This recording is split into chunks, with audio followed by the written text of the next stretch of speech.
Hey, welcome back to the Gill Athletics Track and Field Connections podcast. We're so happy you could be here. Our real goal here is to uplift and honor coaches from around the country. We are kind of on a real hot streak right now. In fact, I think we've been on, I don't know, this is probably episode 190 or so. We've been on a hot streak about 190 times in a row here. We are just have coaches from all different aspects, Division I, high school, NAIA, JUCO, and just can't be more prouder of the men and women who decide to really kind of bare their soul here on the podcast. So I'm just super excited for their authenticity and openness. And today's guest, I have no doubts, is going to be exactly the same. So help me welcome the head coach from the University of Oklahoma, the wise, the wonderful, Mr. Tim Langford. Tim, how are you, sir? Hey, man, I'm doing great. Thanks for having me. It's a wonderful day here in Norman. Man, every day in Norman's kind of nice, isn't it? I mean, I've been to Norman. This is pretty nice there. Yeah, it just gets a little breezy from time to time, but it's pretty good. See, already with the openness and honesty, it's like it is. It gets a little open there, man. I love it. I love it. Well, man, Tim, I'm super excited for today's conversation. I kind of really just want to hop right into it. Sometimes I'm known for my 5-minute opening intros. We're just going to hop right into it, man.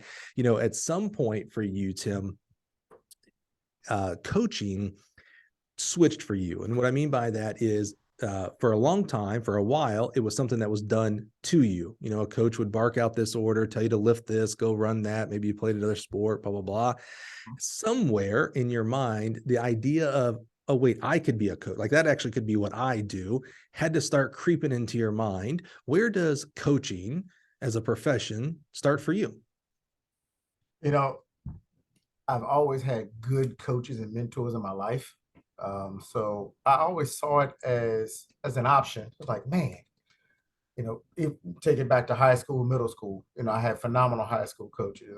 Had a high school coach. He was a master sergeant in the Army. So he was very militant in his style, leadership style. But it was, I mean, he showed you love as much as a military man could. And he initially started the thought that, man, I wouldn't mind being like him one day.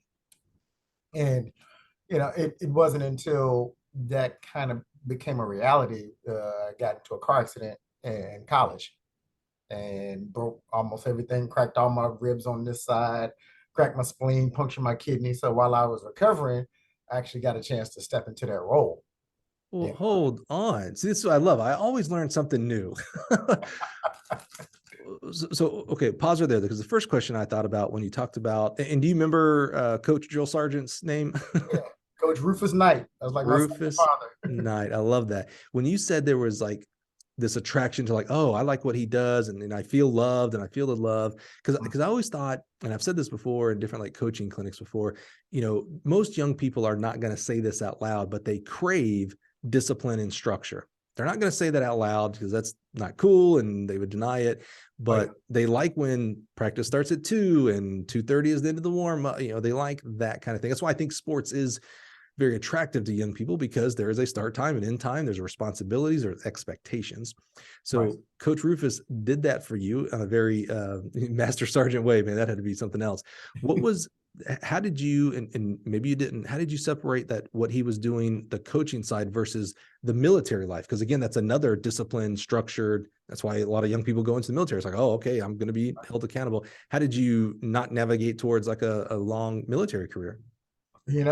For me, he was very, what's the word I'm looking for? Intent on his guidance. And he never tried to sell us the military. He just tried to sell us what we wanted. And I think that was the difference. The thing that really made me gravitate towards the sports side is, how do I do this for somebody else? Because I'm in this vein and he reached me in this way. Now I can repay him by basically duplicating him and being a version of him to carry on what he's trying to do. I And like that. that's what pushed me, like I said, towards sports and not towards military. I mean, there's so many ways to like honor your mentors and family members that, that just give so much to you. There's a lot of ways, there's gifts and there's, affection. But is there a better way than like, oh, well, I'm gonna go become you then. Like, coach, you've done so much in life, then I'm gonna go do what you do so I can keep your like legacy continue moving. That's right. Oh That's man. right. So this accident, tell me more about this. And were you an athlete at the time? Like, did this stop athleticism? I was an athlete at Radford University. Actually, I keep the picture of the car as my mouse pad cover. I don't know if you can see it or Oh not. yes. Oh man, you That got to was get the to car YouTube that and I was see in. this. Holy cow. What happened? I was a janitor for the summer, and we had to be there. I think 5:30 in the morning, and a car had run the red light right up the street from my house, T-boned me. Like I said, broke everything on this side. I spent, I think, about 5 days in intensive care. They wasn't sure if they were gonna have to take out my spleen or whatnot, and they decided they were gonna let it heal. They didn't remove the spleen. They said, but you have to walk like you're on eggshells for the next 6 months. So that took me back into school. So wasn't training in the fall, and while you're healing, I went out to the track and, hey, put your foot here. Oh man, that worked. Hey, your hips are behind. You're doing this, and uh, coaching Coach Langford was instead of Tim Langford was kind of born out of that a little bit more. It was like, man, I really could be Coach Knight, and we just kind of went from there. Tim, we are, 1 mile per hour more or 1 second earlier from not having this conversation, meaning it sounds like you easily could not be here right now, my friend. Absolutely, Oh, absolutely. does that add to the weightiness of representing like a Coach Rufus and going on? It's like, man, my life could have been snuffed out for no fault of my own, by the way. Uh, do you feel like you like owe? Oh, it's truly a second chance, and I think there's so many people that could point to a milestone in their life where, hey, this could have been it. A bad decision where my life could have been completely different. Whether that's you say outside of a club or 5:30 in the morning headed to work or whatever that looks like. It's like, hey, we left you know 2 seconds early and basically it hit the fan and my life could have changed. Mm. So yeah, that's one of the things that I'm like, I've got a higher purpose. I'm still here for a reason. Yeah, amen. I like that. I have that visual of you once you're back on campus and you're still kind of recovering. So you're still a little ginger and how you're walking and stuff. And you go to Right. practice because that's what you've known, right? And where else am I going to go? I know I'm not able to run, but I'm going to go to practice. And you started like, hey, put your foot here, hip placement here. I have that visual of just like, and you kind of like nodding your head like, oh yeah, okay, wait a minute. Like this is my groove. Like, okay, this is what I'm doing, right? Right. What were you in college for career? Like, what did you think before that accident? You're running. What were you studying, and what did you think? Like, oh, I'm going to become. A PE high school teacher. Yeah, right, for Coach Rufus. That's right. That's Yeah, well, right. you're That's going to it. be Coach Rufus without the major general part. That's smart, I think. Absolutely. Absolutely. Well, did that change when you kind of found your actual passion of coaching track and field? Yeah, it changed and it was enhanced by just good collegiate coaches that, Coach Knight was my primary, mentor, motivator, inspiration. Then I had, we started the track program at Radford University. So myself and then Al Barnes, who was the resident director, and he was the one that started the track club. There was a bunch of cross country guys, and it was me. And I remember we sat down in a restaurant, and we all got on these Radford uh, wind shirts, and everybody we're so small. They're like, "Hey, what are you guys brothers or something?" And I'm the only black guy at the table, and everybody look at me like, "Yep, we're brothers." But that was the beginning of the Radford University program. And I went and Dr. Douglas Covington, our president, he said, and we're starting a track program and a major assembly. And I was the only non-distance track athlete at the time. So we kind of went from there, and then I had other mentors, Barry Shepard, that coached me, and Pat Conley was our coach at one time. So Olympian Pat Conley, and so her husband Hal, got a chance to meet them, and the more coaches I talked to, the more they seemed like me or Mhm. what I wanted to be. And like I said, it just reaffirmed that, hey, yeah, I'm headed on the right path. This is what I want to be doing. How did you deal? I get that again, that visual. You're so good at painting a picture here, Tim. When you talk about the team starting its distance, so they're predominantly white, and there's one you, not predominantly white. How did you? I don't know if I want to say overcome because that's an assumption. Was there ever feelings of like, man, I'm on an island. Those guys are doing 10-mile runs, and I'm on the track. And if it was, how did you overcome that aspect? Yeah, I can remember my first practice. We practiced at Radford High School. We didn't have a track on campus. Um, Coach Barnes, once he finished with me, and he used to watch my step. Primarily a high jumper, long jumper, triple jumper. Mhm. He watched my step, and then at the end of practice, it started raining, and I'm thinking, okay, I'm gonna jump in the car and go back to campus with Coach Barnes. And he said, "All right, see you guys at the training room." And this was my first practice. I didn't know the way back. So, and I look at the distance runners, and they said, "All right, come on, let's go." They took off running, and they got smaller and smaller and smaller and smaller. And I was like, "Okay, I think I got it from here." But it never felt like I was necessarily on an island. I was part of the group that just did something different. Hmm, that's And cool. like Al never made me feel, outside. He always included me, and I ended up being the first team captain, the first conference champion in school history. So I took the opportunity to be a leader, and I think that's kind of he felt that or saw that in me, and I was allowed to grow that side of the program, and it just felt like home. I think there's a term for that. I think it's called trailblazer. When you're building something that there is no, you're out there with a machete cutting a trail because there is no one before you. You're the one doing it before anybody else, and other people follow you. Go, okay, this must be the path. Let's move forward. Now that takes, saying that out loud, that takes a special person. Not everybody can be the first to do something, and not because they don't have the ability, because they don't have the maybe mentality or passion to do that. That when you're up front, well, there's nothing to hide behind. All eyes on you for things like that. And other people are better. And thank goodness we have these people at following and building and making something that's already built bigger or better. Where did that kind of mentality come from you? That you like so far we're hearing lead from the front, get a path that isn't seen there, that I've got to, build because there is no instructions for it. Where does that come from?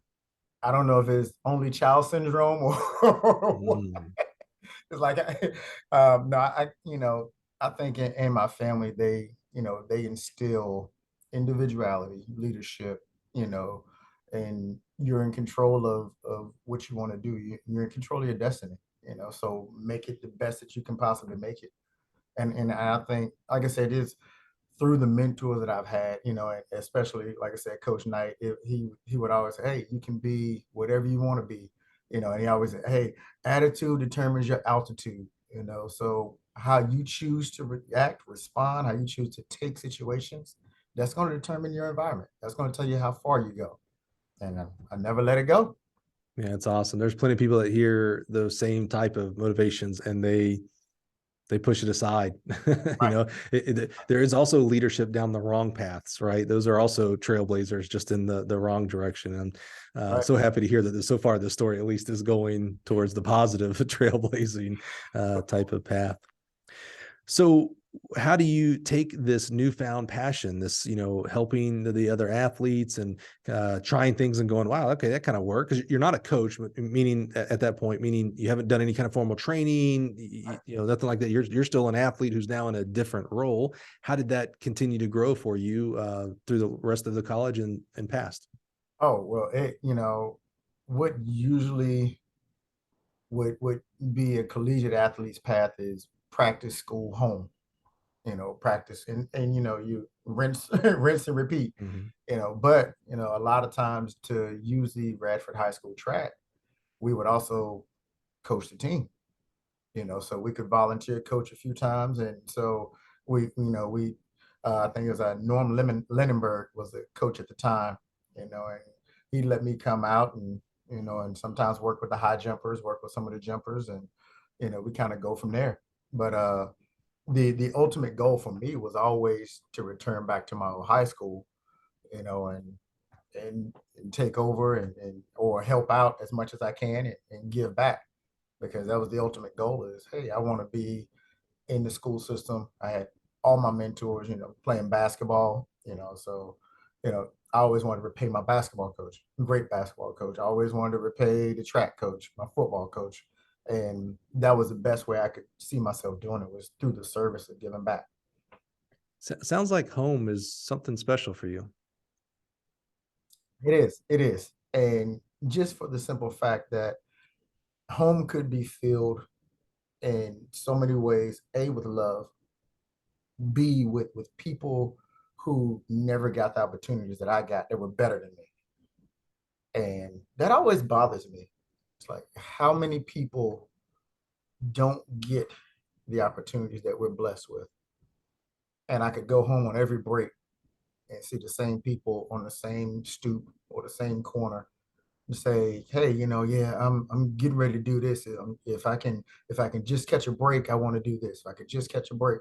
Well, if there's no Rufus Knight to show people a different way. I can remember Coach Knight.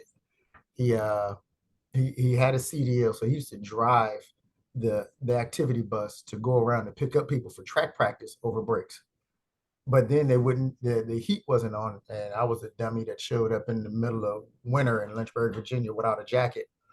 And he gave me the jacket off his back. He said, "You gonna practice, but I'm here, you cold, put this on." And I said, after practice, I gave it, but he said, "No, keep it." And I'm like, someone who, and he could have done anything else with his life, but to pour into us the way he did, I was like, we got to keep this going. What a great example. Sometimes we do things that are, we think at the time is pretty innocuous. Him giving you his jacket wasn't like this for him was not this monumental thing. It was like, oh, this is what I do. This is one of my athletes. I care for them. They're cold. I'm fine. Here, you take the jacket.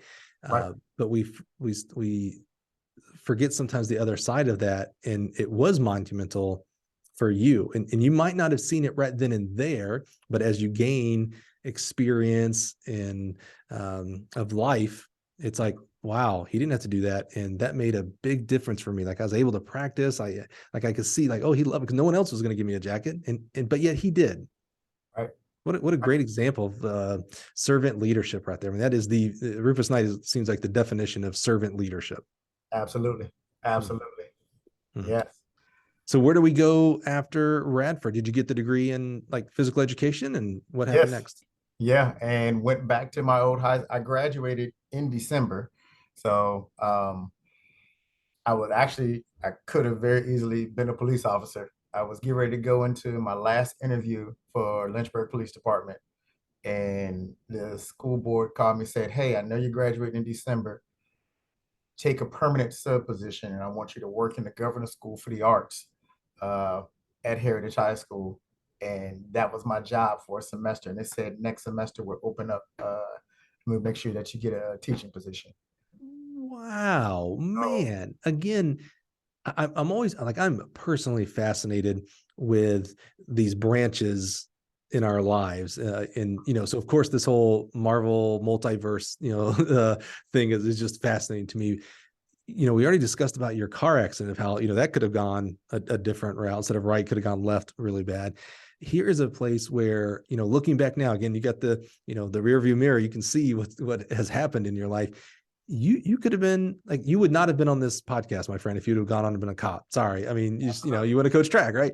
And I know this is so far the high crown for you is being on the podcast here. But it's so interesting. You were one phone call away from not happening, from going into, which is, and I'm not downgrading police officer. I mean, that's a very noble Right. profession, but that's so interesting that one phone call and oop, here you go. Here's the rest of my career. That's right. Do you ever think back, like, what if you would have missed that phone call and gone to the academy or whatever the process there? You ever think about that? All the time, all the time. You know, and my dad, he worked private security and was in security pretty much his whole life. So he was like, yeah, you know, that's a good profession. That's a good profession. And, you know, I think you should be a state trooper. And I can remember breaking his heart one time. I got selected to the state trooper cadet program. That was back in high school. And I turned it down to go to basketball camp. And yeah, he didn't speak to me for a week. He's like, basketball, you're not going to be an NBA. Come on, go to the patrol. Exactly. I'm 5 foot nothing. Exactly. But you know, Well, again, you know, law enforcement lost out for the second time. And you know, I followed my wife, followed my dream, and you know, and took the position with the school system. well, as a sport, we're better off for it. I'm glad that's the way you. I know he was disappointed, but I'm happy. We're all happier Oh that you went right instead of left. hey, I'm definitely happy. He accepted it, you know, especially after the position started paying off. Right. Yeah, absolutely. Which we're going to get into that because we know it does. So talk Right. to us about that sub job and becoming a permanent teacher. And now you are coaching. This isn't you helping because of Right. physical limitations. This is you. You're coaching. Right. How did that first season go for you as a full-time, being a teacher, full-time track coach? Oh, it was great. You know, that so starting in December, they immediately made me a basketball coach. Mm. I coached ninth grade basketball, then got moved up to junior varsity, and then became assistant on varsity in one season. And we coached our team to the state Final Four while being an assistant indoor track coach. You know, and then you know we go on to outdoor track, and then I was still coaching spring basketball while coaching outdoor track, and I only got a semester on the high school level. And it's the spring. You know, I thought I was making decent money and had no time to spend it because I was always at the gym. You know, and I got a phone call earlier in the week, and it was my coach Al Barnes, and he said, "Hey, I just took the job at High Point University, and I was wondering if you wanted to come help me out." I said, "Okay, well, I'll come down and see what you're talking about." And that Thursday, I got another phone call. It was Pat Conley at Radford University. "Hey, coach, what you doing? You want a job?" It's like, kind of have one, but what are you talking about? Well, I'm looking for an assistant coach, and you know, I thought about you, and you know, and everybody said that you were going to be a pretty good coach one day, and wanted to know what you thought about coming to help us out. And out of fairness to both of them, I took the one that called me first. And I went down to High Point University, and I asked him. I should have asked him earlier, "What's the pay?" Oops. Yeah, exactly. So you know that job. So the school system was getting ready to open up the position for me as a teacher. So it was going to be some mid 30s plus all of my coaching stipends. I was getting ready to coach girls basketball that they were doing in the fall. I was going to be indoor track, outdoor track, and men's basketball during the winter and the spring. So the stipends were going to be great, and I think it would have put me mid 40s, something like that, which I would have gladly taken. Um, and I turned that down for the job that was paying $10,000 a year. Yeah, Oh, I ouch. was going backwards. But Now, again, I talked to Coach Knight, you know, through everything. That was, you know, one of my main mentors, obviously, through life. And I said, well, Coach, I came back to help you into you know to move this forward. And he just looked at me and said, you know, about the most major pain voice he could come up with, "Son, you can always come back home." did you just reference Major Pain? I love it. Everybody listening that's in our age bracket is like, oh, that's hilarious. All of our younger coaches listening right now are like, Major Pain. I thought the guy's name was Rufus Knight. I am so lost here now. Exactly. And that's what he said. He said, you can always come back home. Mm. And he said, give it a try. And I did. You know, a lot of coaches, especially beginning coaches, would, you know, fall over, do anything to get a college job offer. You get two at a really young age and stage of your career. I mean, you're barely into your career. Let's be honest here with coaching. You know, having some self-awareness, Tim. What do you think? Like, why you? You know, there are other people they could have called. Maybe the Radford one makes sense. Actually, you know, both because you have connections at both. But you know, again, they have all other connections. What do you think? You know, why you for at this point in your career? And I never knew in terms of why I was blessed with the opportunity. I was just thankful that somebody saw something in me that they'd give me a chance. And I'm on the campus of High Point. I'm 21 years old, turning 22, and I'm coaching people my age. And it's not a GA position. It's, hey, you're the guy. So there's no student side of it. It's, yeah, you're the guy. I was the Home Depot lot attendant from 6 to 10. I taught activity classes from 10 to 2, and from 2 to 5, I was the assistant track coach. And then after 5:30, from 6 to 9, I was the night study hall monitor. So You're just piecing together parts and pieces to make a living because $10,000 ain't gonna make it the living. that's it. That's it. Absolutely. It's interesting. You talked about your age at that point, you know, 21, turning 22, coaching young people that are roughly your age. And one of your other opportunities was Radford, your alma mater, because I'm always interested in the switch from like when a kid goes from student athlete to GA or student athlete to coach within 1 year at their alma mater. It's like, man, one Friday night you're playing Xbox with your friends, and on Monday you're running practice. And Right. you know, like how do you got to change the relationship, the dynamic changes.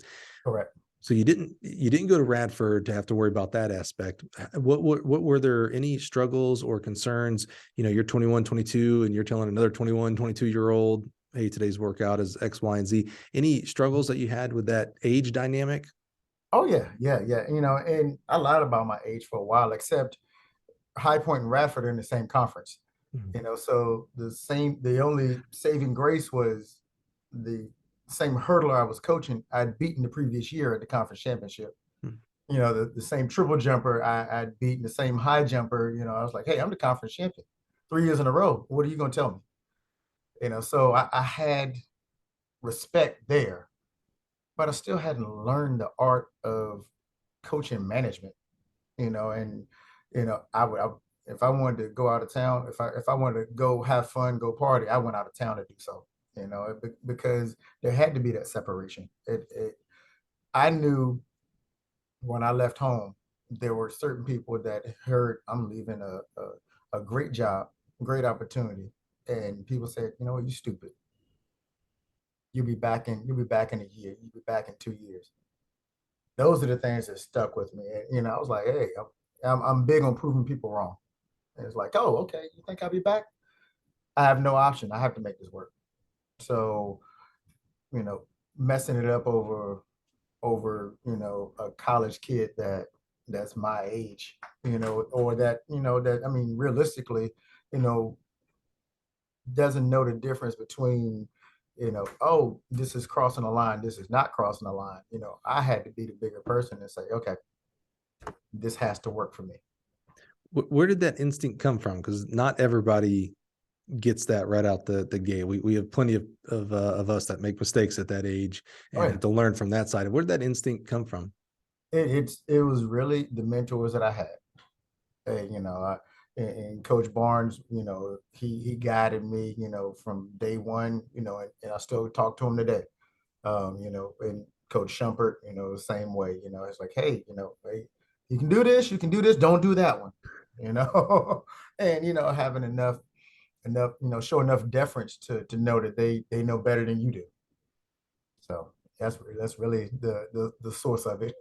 Yeah, I think another word to use that you're showing there is discernment, having ideas and options presented in front of you. Well, it takes someone who understands discernment to pick the right ones for you or the group to move forward on. And I'm not quite sure that that's a trainable feature. I think that might be a God-given, like you are strong in discernment when it comes to those type of activities. Right. Because you're right, we can have mentors, and obviously you've had strong mentors in your life, but they didn't write the playbook for you. They didn't write, okay, look, when you become the coach at 21, here's what you're gonna, you don't. There's nothing there. It's like, all right, here again, that trailblazer. Like, I got to figure it out and make my own path moving forward here. That's right. So how did it go? You're at High Point. You're doing a lot of different jobs. One of those is coaching track and field, of course. How did you start learning how to coach track and field? And we don't talk X's and O's here necessarily, because that would be a disservice to everybody for me to talk X's and O's. But the philosophy and style of coaching, how did you start developing that during your time at High Point? I maxed out credit cards, buying anybody who I thought might be able to give me a nugget of success. Like, hey, what are you drinking? What are you eating? Okay, I'm buying. I just want you to start talking. And I went down to the this is when Charlie Francis was still, still with us. I went to the Charlie Francis Speed Seminar. They held it at UNC Asheville, and I can remember that vividly because that was the first clinic that I paid my own money to go to. And I was like, hey, I just need a hotel room, Al, and we're good to go. And I went, and I was the fly on the wall that nobody noticed in a sense. So he's out and he's talking to people at dinner, and I'm just sitting there in the corner. I've already spent all my money, so I'm drinking water and eating the chips off the table, and just absorb, just being a sponge. And what I started doing was developing my own pile of truth. So, I talked to, you know, we'll get this from Charlie Francis. We'll get this from, Coach Shumpert. I'll get this from Coach Knight, and I'll get this from, the other mentors in my life. And, or, I'm sitting around out here, Curtis Fry at South Carolina say something, he's been in the business for forever. I hear Mike Holloway say something, and I'm listening, and, I'm not gonna write it down immediately. Then I rush back to my hotel room, I rush back to my bag and write it down. And when I get back and compare it to my pile of truth, and it's like, okay, does it fit how I want to develop my system? Okay, great, add it in. If it doesn't, don't throw it away, but lay it to the side, because maybe later my philosophy will change and that'll be relevant to what we want to do. Now, that's interesting, Tim, because I'm a huge coaching education fan and advocate, and both what's the right term here? Both programmatically, meaning like USATF and USTFCCA and things like that, and what you're describing there, camps and clinics, but also the fly on the wall, like asking questions, listening. What do other people do? Whether it's at a meet, at a clinic, at the table, next to the table. I think that's also an extremely important part of coaching education. I worry sometimes about coaching education with coaches when they hear how a Mouse does something or how a Curtis does something, and they automatically take it back, and without discernment, Right. they just throw it out. Like, let's see what happens. That's what Mouse does, so let's do it. That's what Carol does. Let's do it. You seem to have had more of a, okay, let me take it back. And I love that term, developing my own pile of truth. So, okay, I have guiding principles of what I believe training should look like. That was built on your own experience, and then the experience up to that point of you actually coaching. So you have this guiding principle. How do these other activities and thoughts and philosophies from these other great people? I mean, certainly these are awesome people to be listening to and taking nuggets from, that's for sure. But how does that actually fit into my system? Correct. In my philosophy? Right. And it was trial and error, sometimes. Sometimes it was so irresponsible of me to make some of those kids suffer through the changes that they were going through. And it's like, hey, okay, we want to try this, but I was always transparent. Hey, I'm learning this, and we discuss it. And it's like, do you feel like you could benefit from this? Okay, let's try to put some of this into practice. And like I said, I was blessed with a group that they felt like we had some of the older kids that kind of knew what I was doing, knew what I was going through, but then some of the younger kids who, was blind trust. It's like, hey, okay, coach said it, let's do it. And that always helped. But like I said, it was still trial and error. And developing your philosophy is tough, because if you're not tried by fire, I tell my kids now, say, hey, I've messed up a whole lot better athletes than you. I promise you, I know what not to do. So I'll get it right. That's some humbleness there. Hey, look, man, I've messed them up. That's it. And whether it's in the periodization process, it's like, oh, why did they fizzle out here? Or whether it's in, actually what to do, and Boo helped me, Boo Schneider, when I took my level 2 jumps. He taught me more about sprint training than in the jump session, and how to categorize stuff, and I was like, oh, so you do this on these days, and this on these days, and this on these days. Yeah, it's like, yeah, these don't match, and then these don't match. And years later, when I go down to I go out to Arco, to the Olympic Training Center, and Charles Clinton, kind of added to that pile of truth with emerging elite education. Like, hey, and that was aggressive, and just as much as I love to be immersed, they were throwing everything at us that we could possibly think of. Dr. Mann, talking about the biomechanics of it all, and but it all has to fit. Otherwise, it's information overload. It's like drinking from a fire hose. How much can you really digest? Yeah, you're not really quenching any thirst drinking from a fire hose. It sounds like the right thing, but it is not the right thing. Correct. What year did you do that level 2 with Boo? So my level 2, actually, I have it right. Should have been 2004. Where was that at? Sorry, I got all of my Yeah, stuff right. that's good. That's good. Where was that at? So actually, yeah, 2004, and we did it at Mississippi State. So that's when I was at Mississippi State. That's right. They don't Uh-huh. even make them like this anymore. Those are special. Yeah. I remember that one because we were the host, and I did combined events in my ITC, my instructor training course there. Yes. But it's super interesting that you said the way you talked about the Boo and level 2, because I'm one of those guys that would say it as well. Level 2 and level 2 specifically with Boo changed my entire career. It really did. And I actually say it the exact same way you did. I go, man, because that was my first level 2, and I signed it because I was I was a sprints and hurdles coach. That's what I was. I had to coach jumps, but I was a sprints hurdles coach, and Right. so I signed up for sprints hurdles. And I still remember where I was. I was coaching at Ball State, where I was in the car when Mike Korn called me and said, "Hey, I'm sorry, the sprints and hurdles is full, but I have a slot for you in the jumps." And I was like, I was devastated. And I was like, oh man, I'm a sprints hurdles coach. What? I have to coach the jumps. I don't want to coach the jumps. And Mike told me, he's like, hey, I understand you're disappointed. You'll learn a lot about sprints in this as well. Trust me. And I Right. was like, all right. Well, I was like, I'd probably eventually get it anyway. So let's do it. And I begrudgingly did it, man. It was in Boise State. I drove from Muncie, Indiana to Boise State. Whew. And yeah, that's a haul. And oh my goodness. I mean, in the next year I did sprints with Dennis Shaver and Mhm. some of the other crew there, Gary Winkler, and learned a ton. I'm not taking anything away from the sprints curriculum. Right. The jumps and the training theory, that's what you're describing there, of where you put things, how you do things, what order, what time of the year. It was like, it was literally I had blinders on, Right. and Boo took them off and gave me like corrective lenses. Like, oh, Right. I can see, like, this makes so much. And I think a lot of that is the genius of his teaching.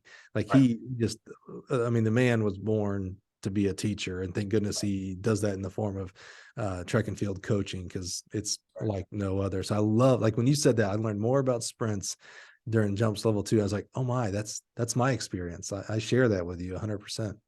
That's right. Have you ever told Boo that? Have you ever No. thanked him? Yeah.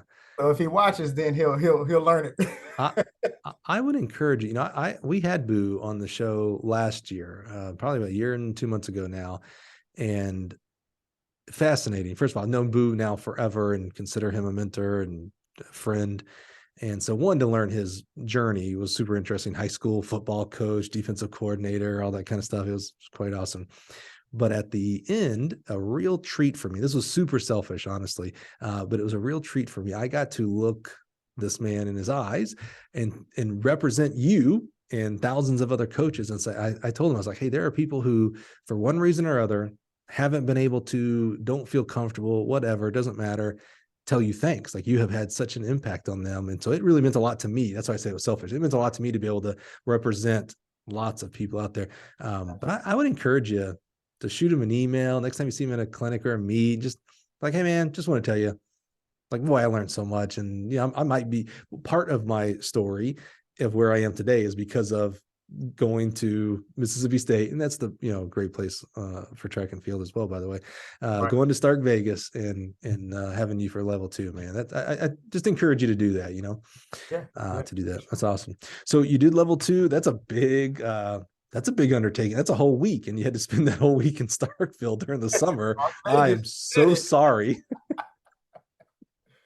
I'm so sorry. There was at that point there was not a lot to do in Starkville during the summer. That's for sure.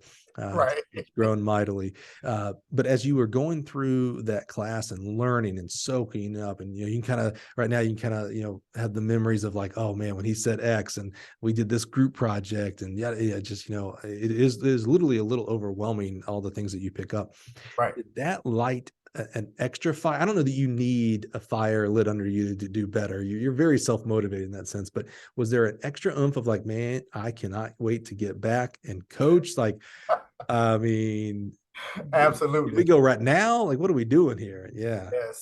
Yes. And I knew I had something when I think this is my second year at Charleston Southern when I did this. Okay, so catch us up. Did you go from High Point to Charleston Southern? Correct. Okay. So I was at High Point for 2 years, and one of my mentors actually called me and said, "Hey, Charleston Southern's looking for a new coach. I already threw your name in the hat. They're waiting on you to call." And through a longer process, they already had their candidates. Then it turned out that none of the candidates were right, and they called me down. I got the job, and they're hosting conference the first year, and I'm walking into a head coaching position at, I think I was 23 years old, turning 24.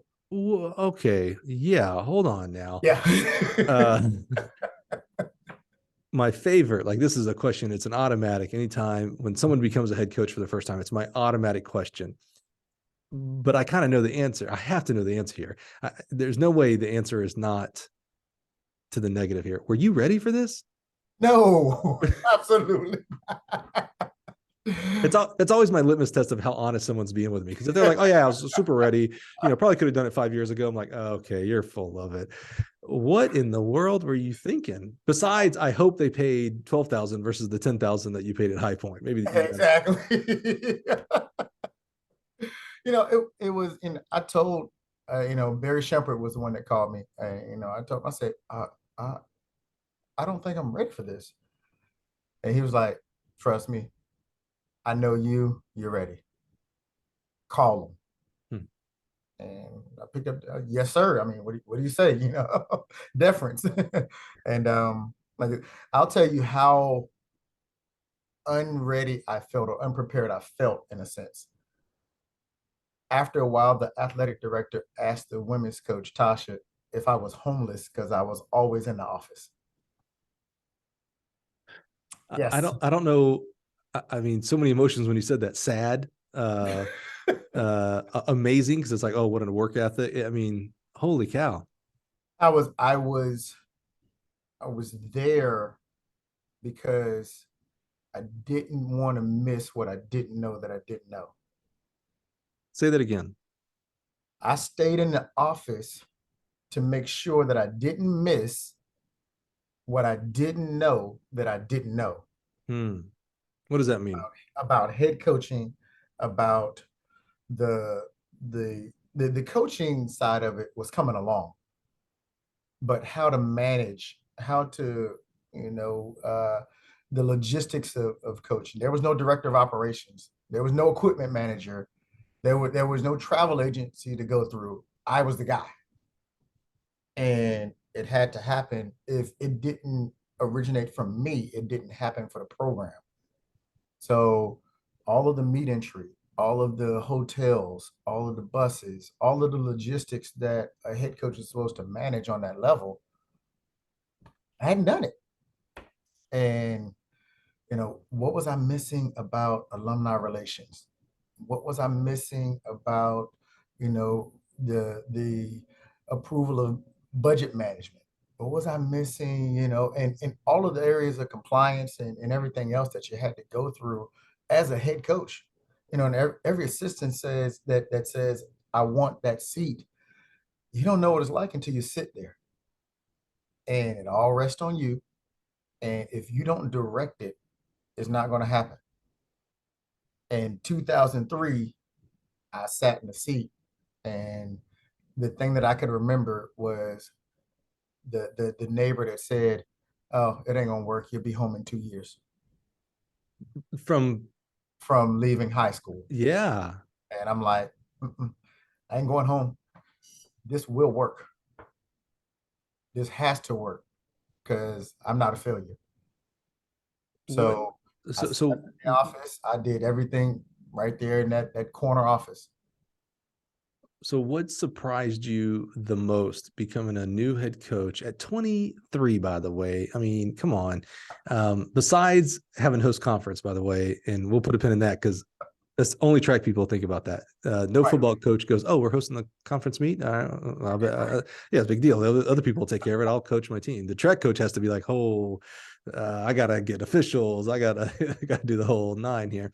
Right. So besides that, what surprised you? Like, because you had to have some idea. You knew travel had to be done. You maybe didn't know how to do it or how to do it effectively or efficiently, budgeting, et cetera. But what was the one thing like, oh man, I actually did not realize I had to do X, Y, or Z, or I didn't know this would be so hard. I thought this was going to be a little bit easier. Mm-hmm. Mm-hmm. Managing scholarship allocation, because I think in most other places, I had another resource at the institution that would help me out. I had a business manager that she told me when I got the job. She said, "I won't let you fail." She said, if you're in danger, she said, "I'm gonna be firm with you, but I won't let you fail." And I appreciate it, but I didn't want to have to lean on her. But I knew somebody had my back.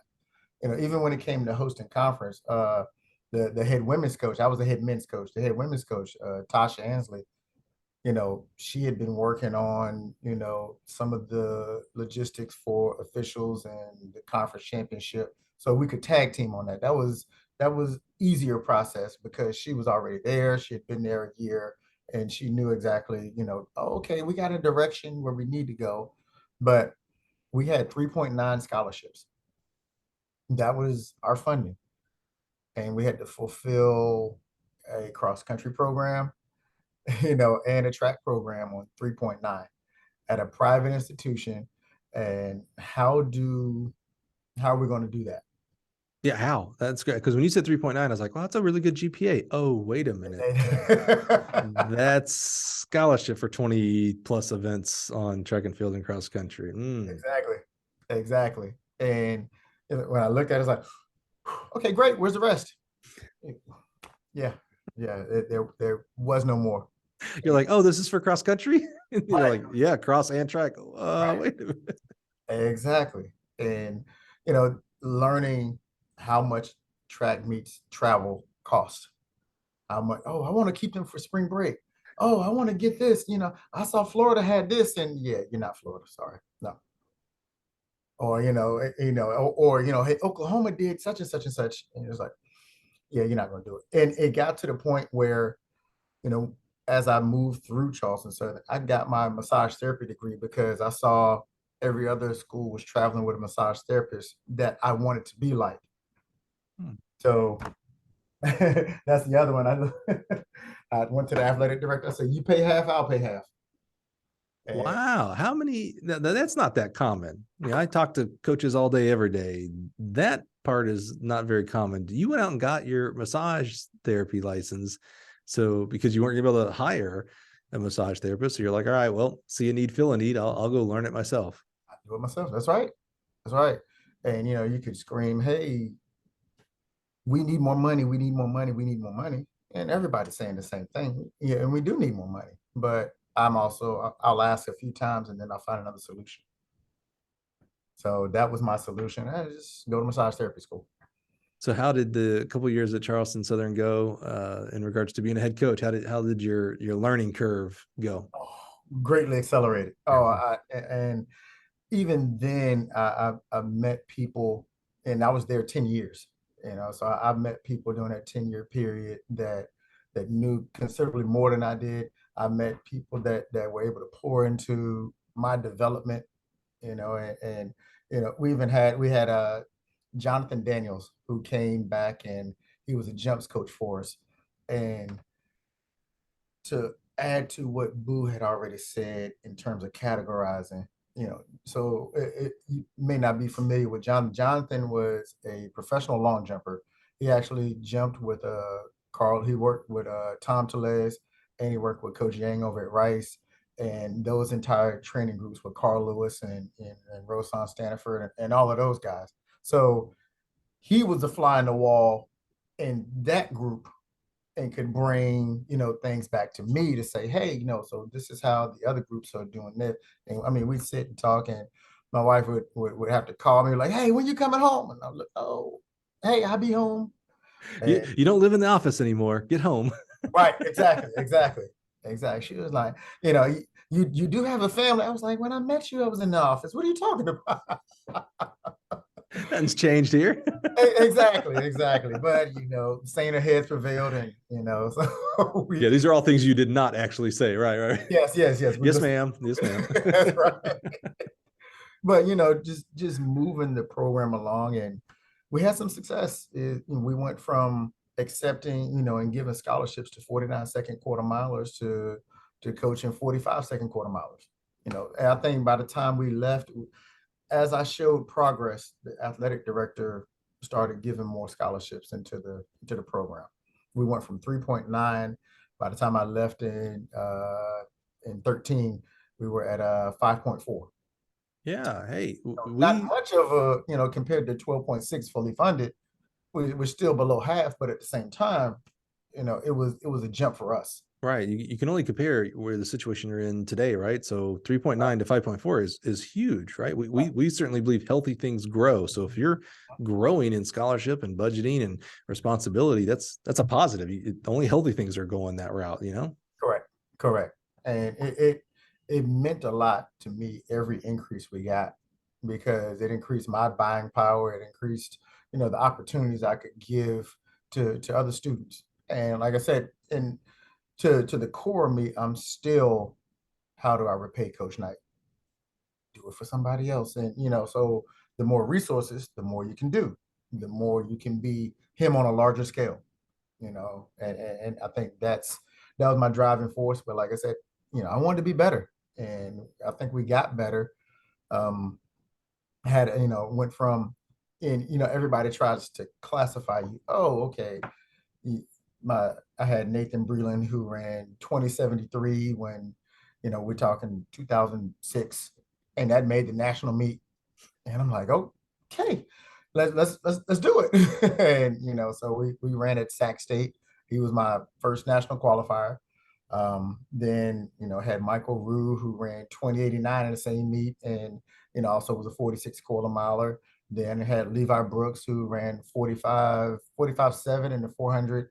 And then we came back, had Javon Young, who was 10.17 in the 6.64 in the 60, and 20.64 in the 200. And we had Levon Allen, who ended up jumping 8 meters by the time he was done. Braxton Drummond, who ended up jumping 8 meters. And I'm looking, and Braxton Drummond was a future 8-meter long jumper who I got for $2,000. And I don't know why he said yes, but he did. But the more we did, the more results we put out, the more people started trusting us. It's like, oh, okay, well, yeah, I want to be good, so yeah, I'll come in. Let's explore that a little bit. I think there's some value maybe we can reach for other people out there, and not just so the immediate person I thought, I was like, oh, that situation that you described there, being at 3.9, let's just call it four or five scholarships, that's unfortunately fairly common. There's a lot of our mid-majors, smaller schools that are in that range, and maybe worse off. There's people with 2 scholarships. So you thinking about that idea of few scholarships. So for college coaches, but also the high school coaches who are constantly working to get their kids into the right program on the next level. And some, I don't like the stereotypes of like, well, every kid thinks they deserve a full ride, et cetera, blah, blah, blah. And while there certainly are some outstretched ideas of what maybe their marks should get them, I also don't mind we're talking about 17, 18-year-old kids. I also don't mind a 17, 18-year-old kids shooting for the moon. I'd almost be a little bit, the other side's like, wait, you think you're only worth a quarter scholarship? Like, come on, man. Why don't you think the world of yourself here? Right. I mean, Right. you're only going to get older, brother. So think of the world right now. But talk to us about how do you and how did you, and I know the seam actually went a little bit longer, but just staying right here in this Charleston Southern Times, you did it for 10 years and had a lot of success. I mean, you just nailed off marks that, I would second guess that any coach would have said they wouldn't take on their team. I don't care what program they're at. Those were, those weren't good marks. Those were excellent marks. Right. So how do you manage a program with limited, so 2 things, and probably more, but 2 things going against you? One, you don't have the allotment, you don't have the 11.6, so you've got to be really frugal. You can't miss. You give 75% to someone, boy, they better outpace even your expectations. Right. It's not like you have 4 or 5 scholarships and that you're at the University of Florida. And what I mean by that is like, oh, people are attracted to the university for other reasons, big name, college football team, etc. You're at Charleston Southern with 4 or 5 scholarships. How did you develop your philosophy of recruiting? Performance analyzation? Like, how did you pick? I have to assume, and you correct me here, Tim, those kids that you mentioned, all marks that no one's going to turn away from their team. I have to assume, you said one kid ran 10:18, 10:17. I have to assume he did not run 10:25, 10:30 out of high school. Again, correct me, I could be wrong. I assume the kid was probably more of a 10:9, maybe even 11 flat type of kid.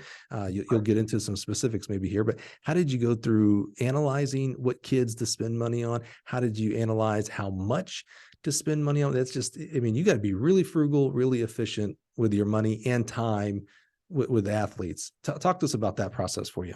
And most of those kids probably wouldn't have even gotten a major offer.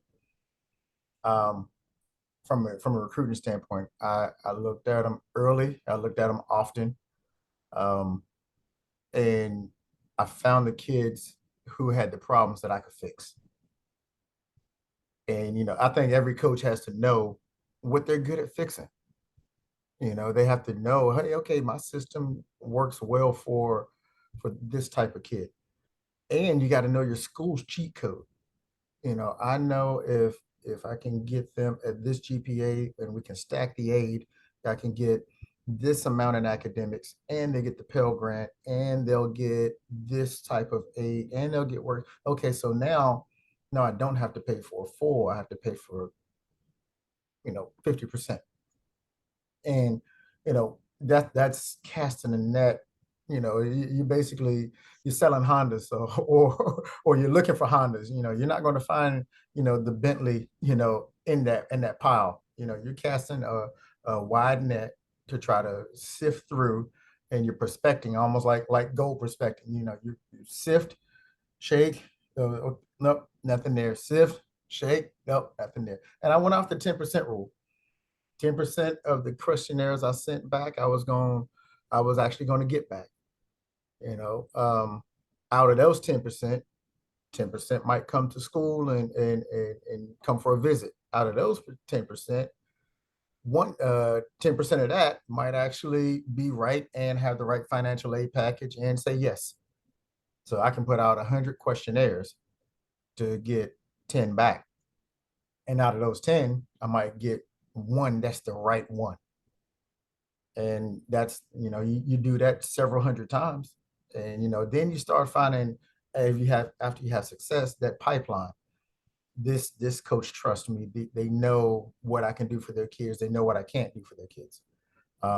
It's financially and athletically. and we had success in Georgia. And, we could go up to, I knew I could go up to Pennsylvania because school was going to cost just as much up there as it did in Charleston, South Carolina. So I could get a yes a little bit easier. You could go to California because school was going to cost, what it costs. I knew I couldn't go to Texas. And, as you learn as a coach, as a recruiter, hey, where am I going to have success? And that's kind of where we started finding our success. And like I said, there were a couple coaches either in Georgia or, in Florida or, up in Pennsylvania or New York and California that could trust us to do right by their student athlete. And hey, I can do what I can do. I can't do what I can't do. And I was upfront, and where it might not be right for that particular kid you're working on, the coach will remember that. And the kid say, hey, it wasn't right for me, but it might be right for you. So that was the process for me. So you mentioned a lot of great ideas there, from knowing your school's cheat code. I like how you put that. Yep. Now, I might be naive, but I feel like most coaches have that down, or at least are on the path. I mean, I know every scholarship available, but mixing the use of Pell Grants and scholarship, that seems like a fairly common activity for coaches. You talked about hustling, sending out 1,000 questionnaires. I'm gonna get 100 back. 10 of them are actually going to be the right fit, and one of them might say yes. So it's a numbers game. I hear a lot of times, right? So I feel like most of us, coaches wise, we're pretty good at that. I can't imagine how many trees we kill for questionnaires out there today. Right. We do a lot. So that seems right. Pipeline, I think a lot of us are trying to build that. There's definitely maybe a discussion to be had about, how much of as a college coach, how much do you involve the high school or club coach? There's a kind of, there's a spectrum, but there's some competing thoughts about recruiting. Do I actually reach out to the high school coach or not? And for that. But one thing that you said that right off the bat that I thought was super interesting was know what you can fix. Now, tell me again, knowing that we don't talk X's and O's, and God bless, if you ever hear Tim at a clinic, if he's there to speak on whatever, sprints, hurdles, jumps, it doesn't matter.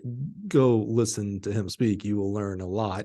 We're not going to get in that today, but I thought that was interesting in a self-awareness thing, because if you know what you can fix on an athlete, that means you have to know what you are not necessarily able to fix. Like, oh, my system and my philosophy is not great at the person who's strong this way. I need someone who's stronger over here, which means their weakness is this way.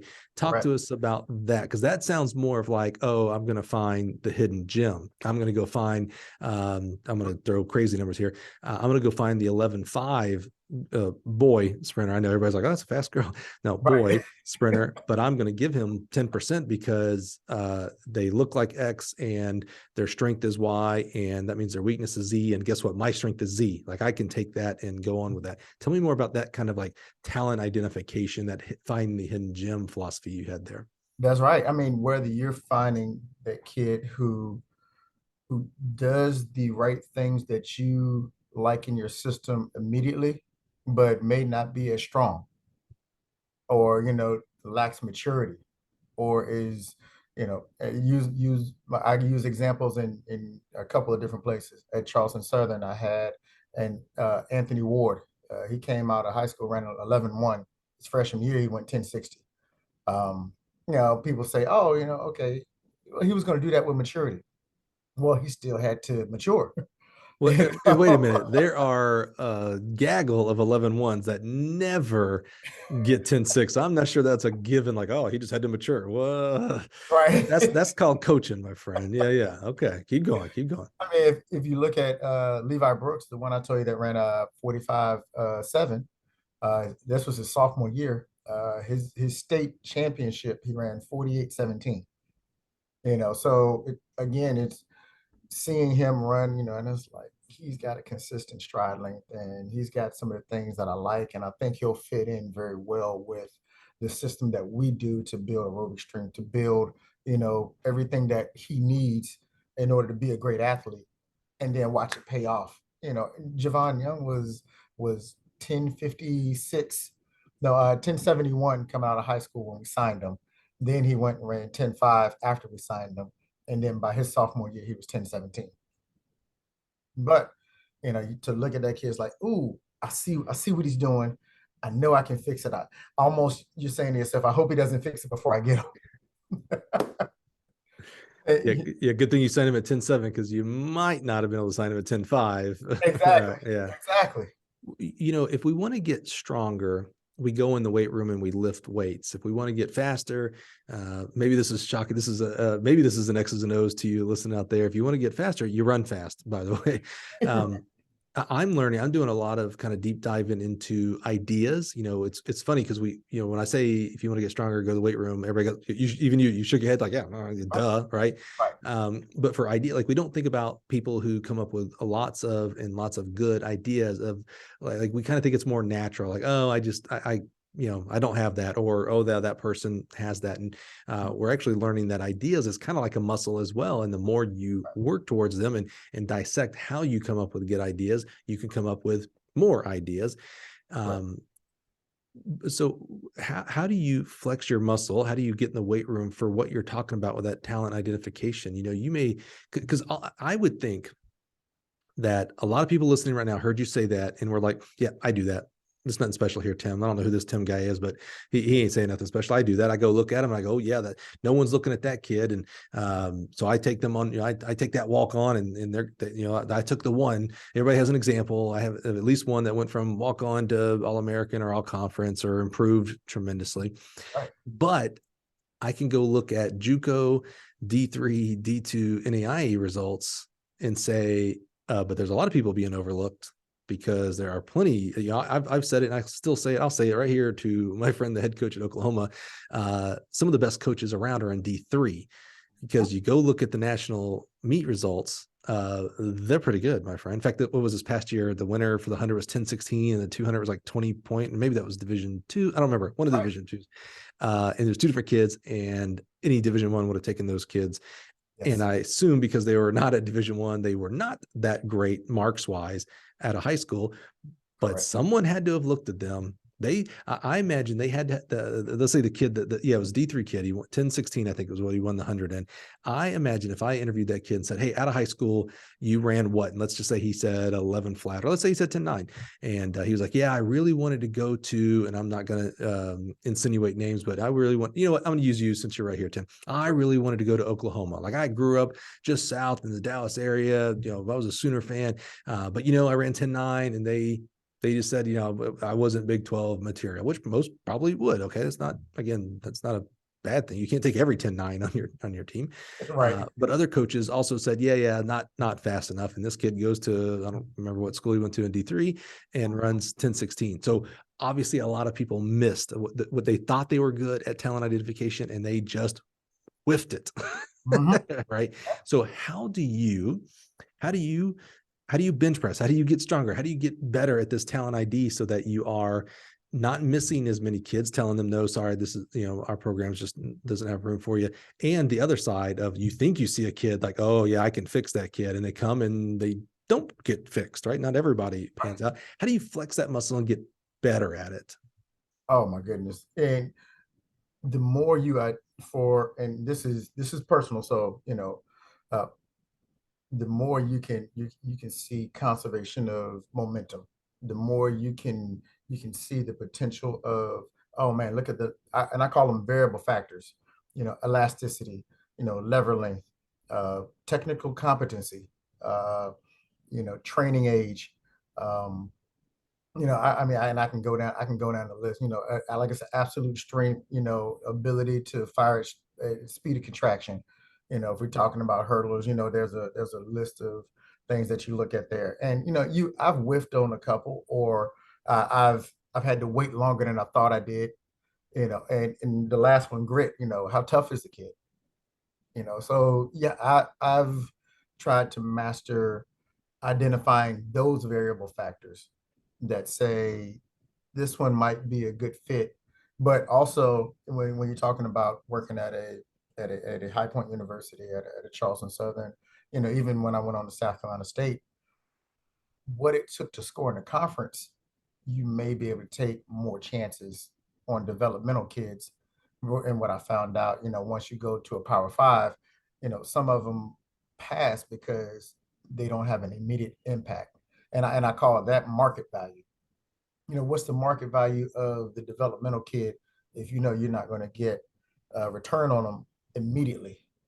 Okay, so and Jim Vanadigan, who I worked with for a month here, and he always told me, he said, on the mid-major level, you're as good as your seniors.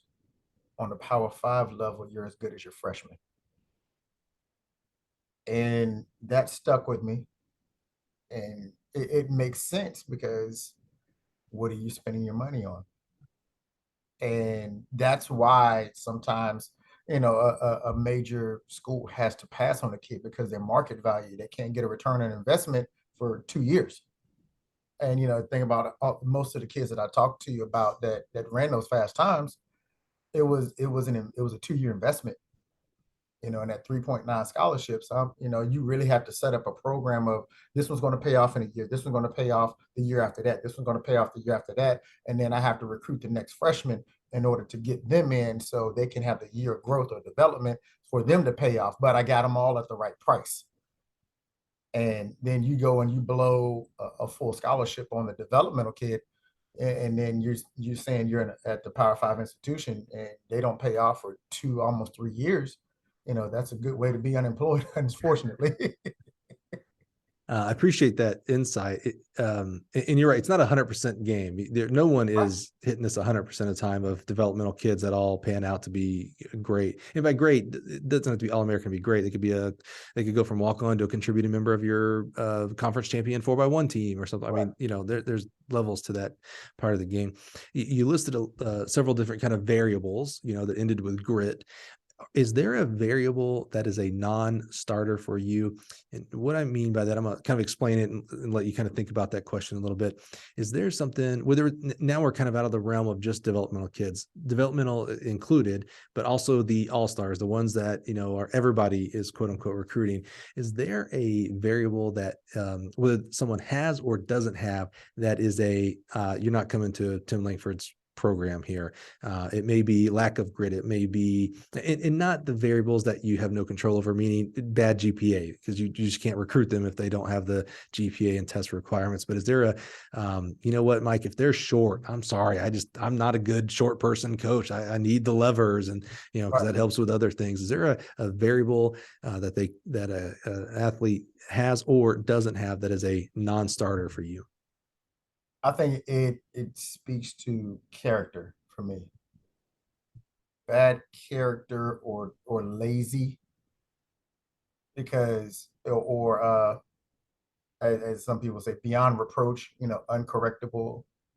Hey, I got it, and there's nothing you're going to tell me. Okay, you got it. You might as well go pro. But those are the things that in my program. Okay, if I can't coach you, I can't help you. Wait, hold on. That was one of the funniest things I've ever heard. Like, oh, you got it? All right, go pro. You don't need me. Exactly. Exactly. I might start using that with coaches one day when they're like, well, I already got that. I'm like, well, man, what you need me for, man? You might as well start your own pro circuit, I guess. I don't know.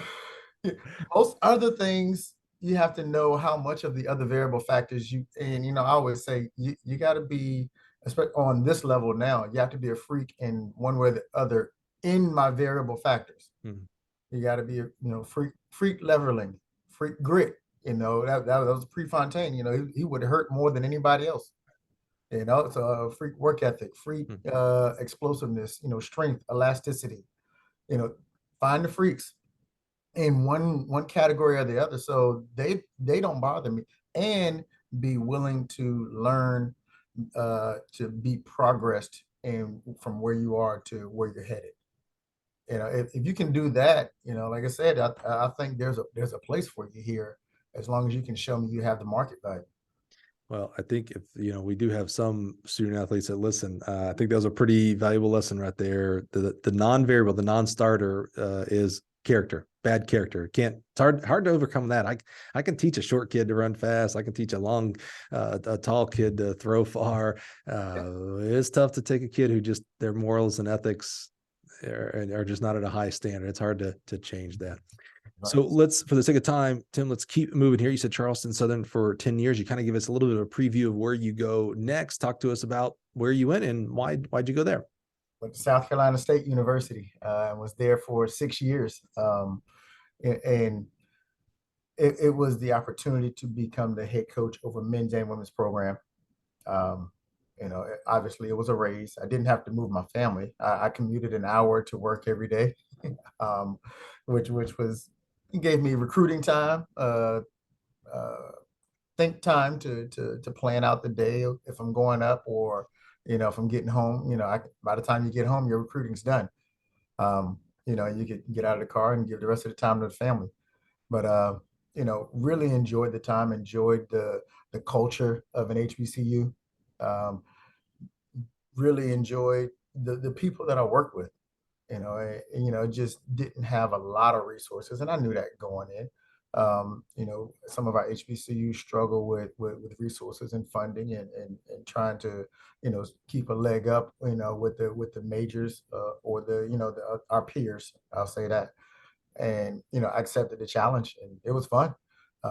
Produced a USA 60-meter national champion out of South Carolina State. Produced the NCAA 400-meter champion, out of South Carolina State. So we were able to get the talent in, and cultivate it a little bit. Neither one of them were, there was again more of that standard of, find the people that I knew I can fix these problems. If you look at Demik Kemp, who won the USA 60-meter championship, when I saw him, again, he was one of those kids that had run 10.7 when we start recruiting him, and then his state meter in 10.5.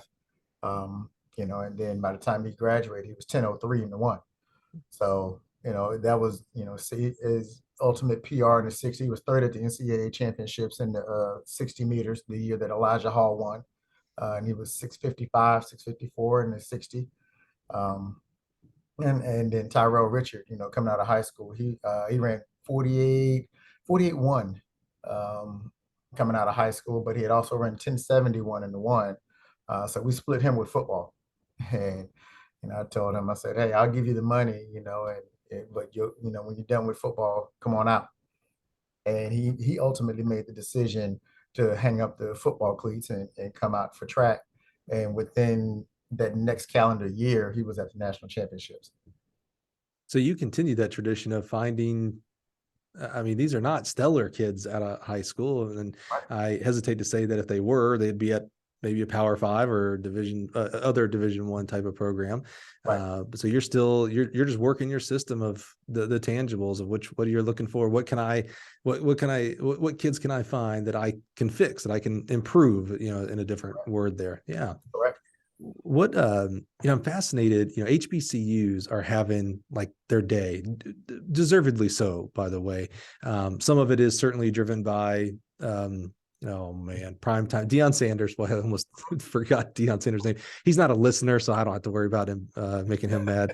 But some of it is driven by what Deion is doing at Jackson State, which and it has its own also divisiveness inside the HBCU world specifically. But he's definitely like, I coached at Mississippi State, and so I went to Jackson a lot, never outside of the track. They had some amazing track athletes and track coaches there.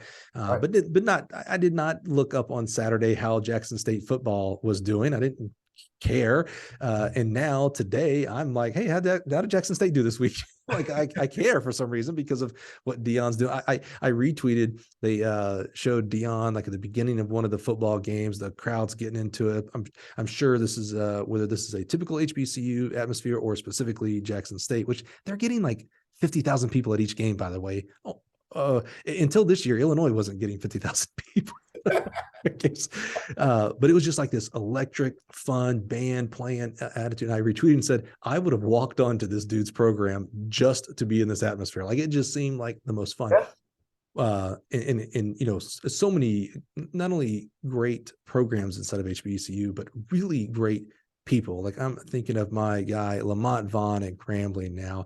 Oh yeah. No better person, by the way, than Richie Bean at Alabama State, longtime friend. Both of those guys are Gill Connections podcast alums as well. Lincoln, Pine Bluff. I mean, the list goes. I hesitate to make lists because I'm going to miss a lot of people. Bethune-Cookman, South Carolina State, FAMU. I mean, there's just amazing people that I've had the opportunity to work with over the years. What was it like coaching in an HBCU in regards to can you describe there is something special that I can't even relate to, honestly. Can you describe what it was like coaching at HBCU, maybe the fraternity of HBCU coaches and athletes? What was that like during that time there? It really was amazing. And we had Coach Buddy Pugh, our head football coach at the time. You know, he poured more wisdom that he'd forgotten in life than I'll ever know. And he just being in head coach meetings and listening to him talk, and just the things that he'd been through, in his long time coaching tenure. It gave me nuggets, it gave me wisdom to think about and how we wanted to run our program. And it was just the way everybody kind of banded together, and it's us. I could go over and I could sit in Murray Garvin's office, then he's our head basketball coach, and we could just sit and talk a little bit. And Murray coached at Charleston Southern when I was there, so I knew him. And then I could go play golf with Doug Robertson, the head women's basketball coach, and gain introspection from him. There was one year, I told you, resource stricken a little bit. Just Doug paid for our shoes. So it was like, hey, yeah, we'll buy the track and field program shoes. And but that gave you the idea that, hey, yeah, this is us against everyone else. And we didn't operate so much in silos because hey, I was the only full-time coach at South Carolina State. We had a part-time coach that uh we made our cross-country coach. And the AD that hired me, Charlene Johnson, she gave me GA positions that would help me out and help me drive vans and help me do all of that stuff. I can remember we drove from South Carolina to Delaware State, for the cross country championships. And I mean, we drove up and we drove back, after the meet. So, like I said, it was a we get things done here type situation. And I cut the cross country course. I wanted them to have their first home cross country meet. I cut it with a push mower, 5 miles.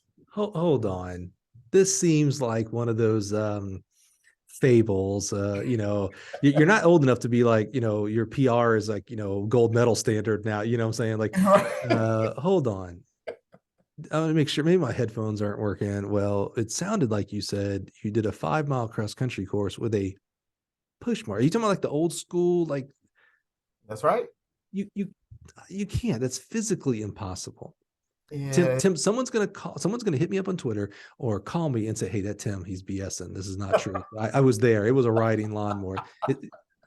For real, you did this with a push lawnmower. It was a put. I can text you the picture if you want it. Oh no, you have to. Yes. Because again, people right now are listening, going, "This." I don't care if he says it's true. It's not.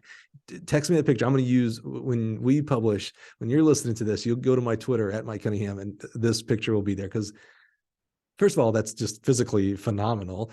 But secondly, like leadership phenomenal. Like to do that for your kids, like again, that no excuses. Like, oh, you know why I can't cut a cross country course because we don't have access to a riding lawnmower or whatnot. And you're like, I don't care. Here's what I got. Oh man.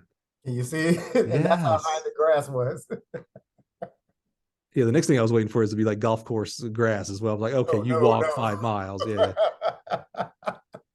So again, here creeps up this, I'm not going to fail. I'm not a failure. Right. I'm going to lead young men and women, and this is what they need and deserve at South Carolina State at the time. They deserve and need their own home cross country meet so they can run a meet at home. That's right. That's Hmm. right. And I located the location probably a year before, and I called the city. It was like a business research park that was underdeveloped. I called them and I asked them for permission to run the meet there, and they told me, sure, okay, yeah, you can use it. Just provide insurance, XYZ, all of the hoops you got to jump through. And I said, great. I immediately put out, we're going to have a home meet. So then I went to the grounds crew. I said, hey, I need you guys to. I got a course, and I drove it off in my truck. So I made sure I had the mileage right, and I ran through it, to make sure I had tire tracks down. I said, I've already run through it, and you can see the tire tracks, you can see where I want to cut. And they said, oh, we don't go off campus. I said, okay. Well, I can get a trailer and I can just hook up the lawnmower, and I can just take the lawnmower over. No, we don't lend out our lawnmowers. And I had that, okay, I put my foot in my mouth here. I've already promised people that we're having a meet, I need you to help me because I have stepped in it already. That's right. That's right. So it started off, I had the idea, well, I will cut the start line, and then the solution will come to me and I'll figure it out. And I cut the start line, and the solution didn't come. So I cut a little more, and my mind drew a blank, and I cut a little more. And then it turned to, I'm not going to fail again. And then it turned to, nobody will help me, and more anger and determination. And then it turned into a little depression. I teared up when I couldn't see the road and nobody could see me. I said, I could get mauled by a bear You're right in the middle now. of nowhere. Yeah. With a push They'll find. lawnmower to protect yourself. You're basically effective against a blade of grass, my friend. A squirrel could have attacked you. And you're like, I'm dead. I got a push lawnmower. Yeah. And we got it connected. And my athletic director at the time, I just walked. I said, "You got to come see this. You got to come see this." And it was NCAA championship regulation. It was wide enough. He drove his Cadillac Escalade through the entire course. And after he finished, he looked at me. He just said, "You're crazy." I think a lot of us are saying that right now, Tim. Honestly, just to put that out there, I think. Yeah. And but it meant enough to me that, like I said, A, we've already said this is what we're going to do. B, the kids in that program had never had a home contest. And I know we've had home track and field events, but they'd never had home cross country. And cross country matters, and I wanted to show them that, hey, it does matter. And this is something we can pull off. Yeah. So I was going to add that. I was like, let's not let it be lost here. Here's a sprints, jumps, hurdle, the speed and power events who is doing something. I don't know many other sprints and jumps coaches who are going to do this for cross country. They're like, yeah, look, man, we'll hold the 10,000 at the track, I guess, but I ain't cutting grass with a push lawnmower. Tim, what is, and I have a very specific answer here for you. What is, as you look about your time at South Carolina State, what is your greatest memory during that time? Whew. It really was seeing Tyrell Richard win the national championship. And the reason why, I can say in terms of Tyrell and maybe not Demick, because Demick, that sticks with me just the same, but it was an NCAA event for Tyrell, which means it brings back notoriety to the school as well. And you can say, hey, this is, the highest finish we've ever had in however many years on a Division I level. But, to see, and you can go back and watch the clip, just, research Tyrell Richard 400 meters indoors. And even then, they're talking about other people in the race. I remember that. And then all of a sudden, if you can find the prelim, the cameraman, he won his prelim, and they didn't even focus on him coming across the line. I forgot. That's right. They panned back to, it may have been like Lobo Vidal from Florida, and they just let him go, and then they watched the rest of the race. And I'm like, that's okay. It again comes back to me, hey, They'll know our name. Relax. We got this. Do what you came here to do. Well, I And remember I was at that meet, but I'm afraid that was not the answer I was looking for, Tim. okay. Your greatest memory from South Carolina State should be is that's where you and I relationship, our friendship began. That's why That's right. that's why I really got to know you. I'm really disappointed that of all the amazing things that you accomplished your time there, that one didn't bubble up. I was really like, man, I don't know, Tim. We're going to consider some things here. I thought we were a little closer. But all jokes aside, an amazing job, and that is I'm very proud. That is where you and I really started to get to know each other and Absolutely. establish a friendship. Yes. And always, and I remember, it was early before the 60-meter kid really came on scene. I was like, hey man, I was like, people are paying attention. I didn't know about your high point, and I think I knew Charleston Southern because I think I was like, oh, I knew you came from Charleston Southern. But I was like, hey man, people are paying attention. You're doing a great job, man. Keep it up. You're I think after, and this doesn't sound all that like not proficient is prescient, I think is the word. Doesn't sound all too great when I say this because I think it was after or during the 400-meter. I think it might have been even before the prelim somewhere. I just said, hey man, you do know you're not going to be at South Carolina State for very long. And you're like, what do I you mean? remember that. You're like, I love it here. I was like, yeah, I know that. And I'm not saying anything about South Carolina State. I was like, but you're just on a different level. You deserve to be on a different level, and it's going to happen soon. And I remember you're like, oh yeah, thanks, Mike. That's so nice. It's like, yeah, I'm sure you told everybody that, Mike. That kind of thing. And I was Yeah. like, no, man. I was like, this something. I remember coming back, from the meet, and everybody asked, hey, how's the meet and everything. I was like, that was really good, man. I was like, hey, man, I told not everybody knows every coach here. But, that's my job to know every coach. And I was like, yeah, man, there's this guy at South Carolina State. I was like, his kid won.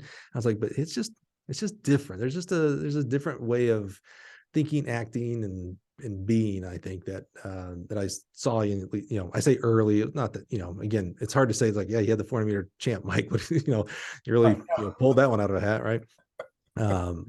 But really, that was the right answer, Tim, is that you and I met Right. during that time there. So, hey, let's, as we move into wrap up mode here for our time considerations today, you go from, I called it, you go from South Carolina State to the University of Oklahoma, and very quickly became the interim head coach, and then very quickly became the head coach. They were smart enough to remove that tag interim.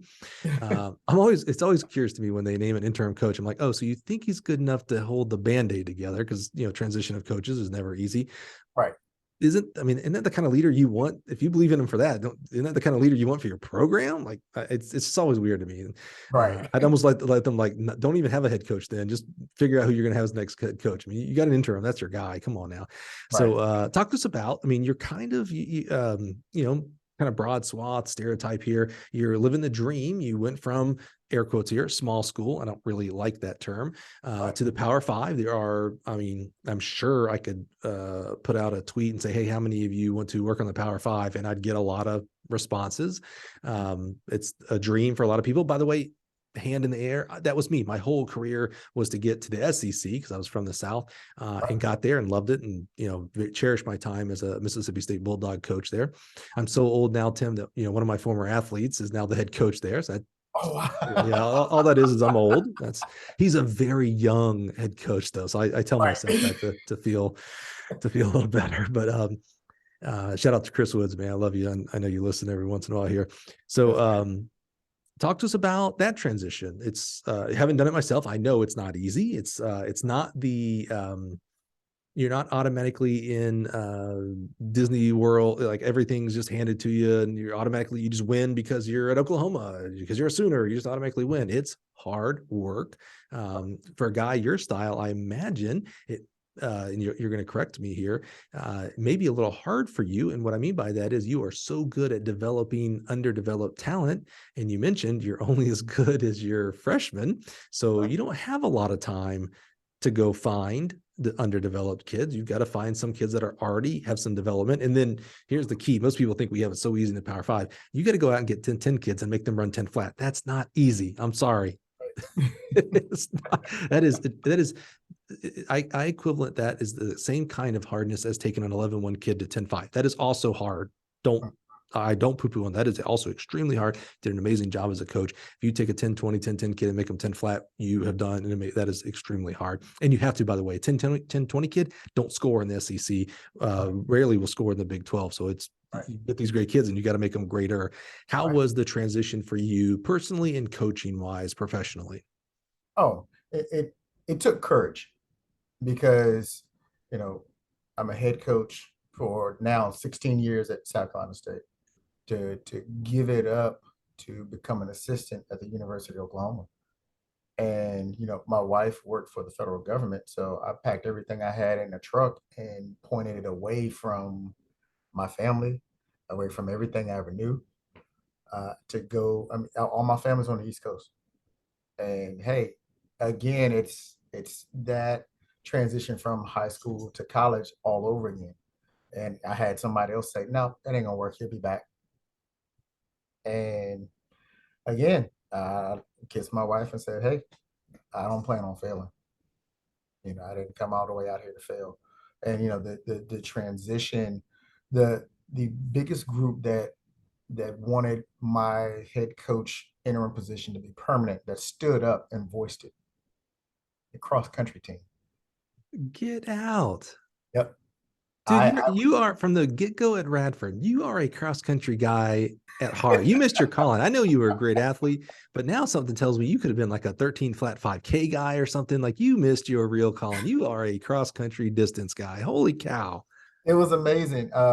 You know, so Jim was having trouble getting a cross country coach in, so I was the interim cross country coach during that time, and you know, we got our coach in, and then he decided that he said, hey, I think I want to step away and do some other things in life, and that's when I got the interim position, and we got the staff on board, and you know, some of the stuff is just mainly stabilizing the staff.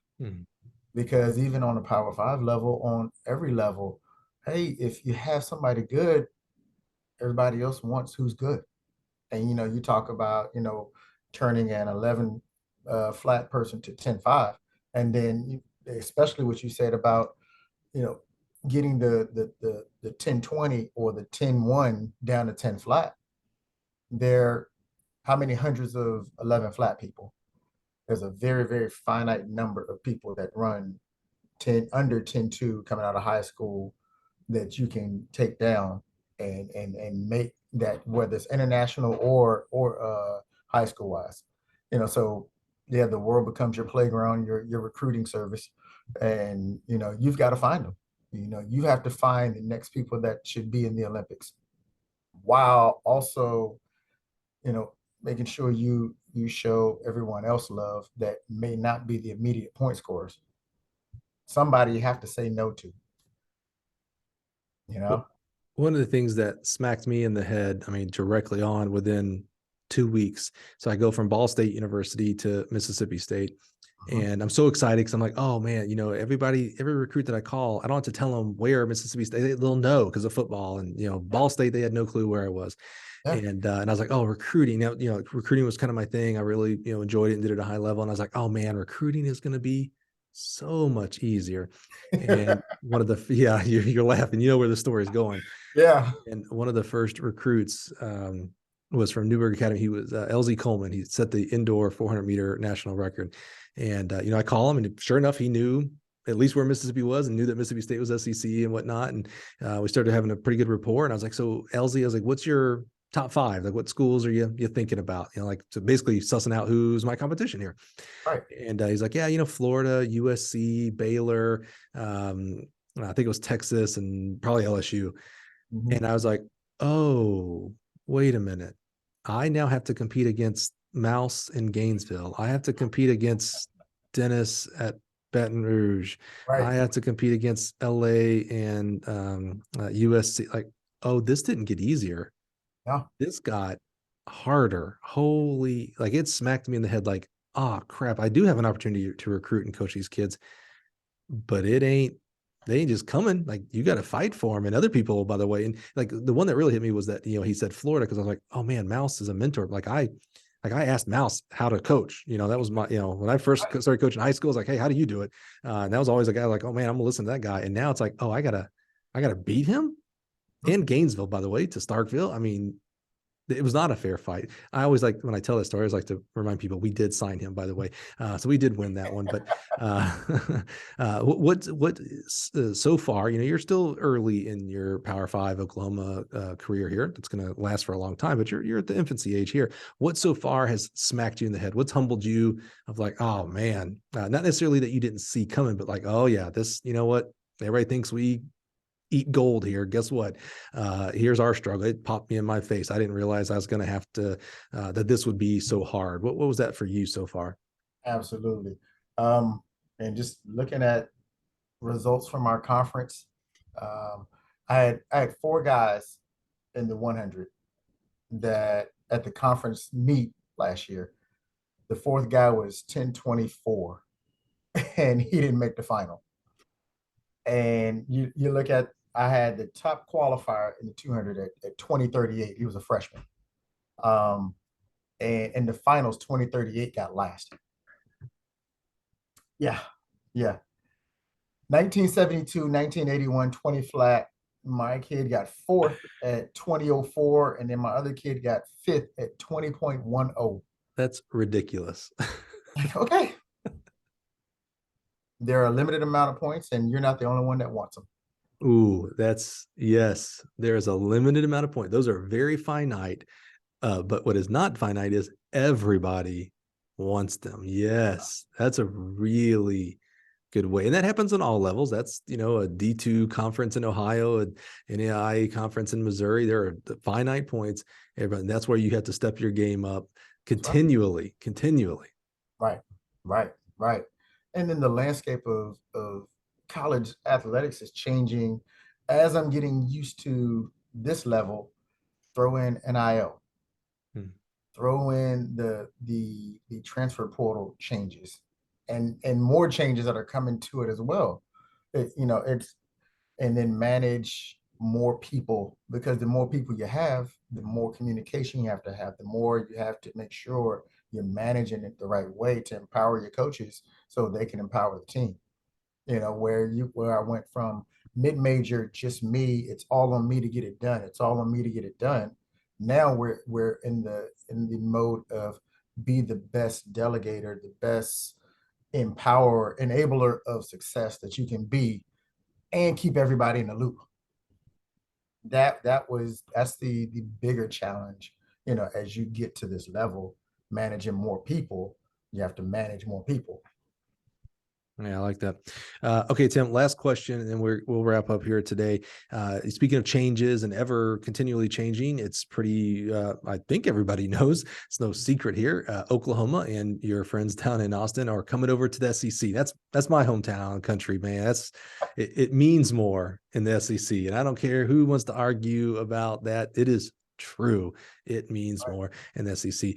Are you excited, nervous, scared? You can be open and honest here. How are you thinking about that transition into the SEC for your program?